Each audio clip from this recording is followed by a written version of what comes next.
Salam, hər vaxtınız xeyirli uğurlu olsun dəyərli izləyicilər. Bugün sizə ilin bütün fəslində var olan bir bitkiden yemək hazırladım. Fikrimcə bir çoxunuza bu bitki tanış olar, çünki ölkənin bir çox yerlərində bu bitki bitir.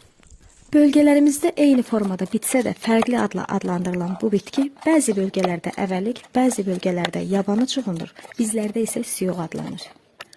Dünyada 150, Qafqazda 25, Azərbaycanda isə 17 növü bitki. Bu bitkinin ən güzel xüsusiyyətlərindən biri onun ilin bütün fəsillərində var olmasıdır.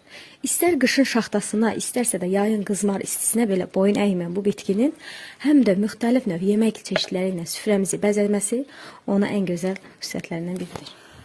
Siz bu bitkidən həm şorba, həm dolma, həm qovurma və qutab olaraq müxtəlif çeşiddə yeməklər hazırlaya bilərsiniz. Bugün mən bundan ən ləzzətli yemək çeşidi olaraq dolma hazırladım. Bağdan yığdığım bu bitkini ilk öncə bol su ilə yuyuram. Sonra isə geniş bir qaba alaraq üzərini keçəcək qədər qaynar su əlavə edirəm. Bu onun bitkinin turş dadının getməsi üçün, həm də dolmada yaxşı bükülməsi üçündür.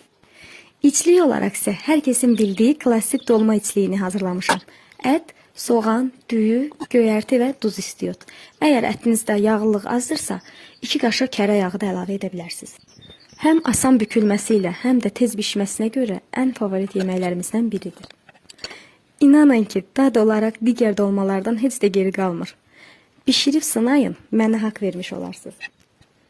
Bugünlük bu qədər. Ümid edirəm sizə maraqlı və faydalı bir paylaşım oldu. Növbəti videolarda görüşənədək. Hələlik.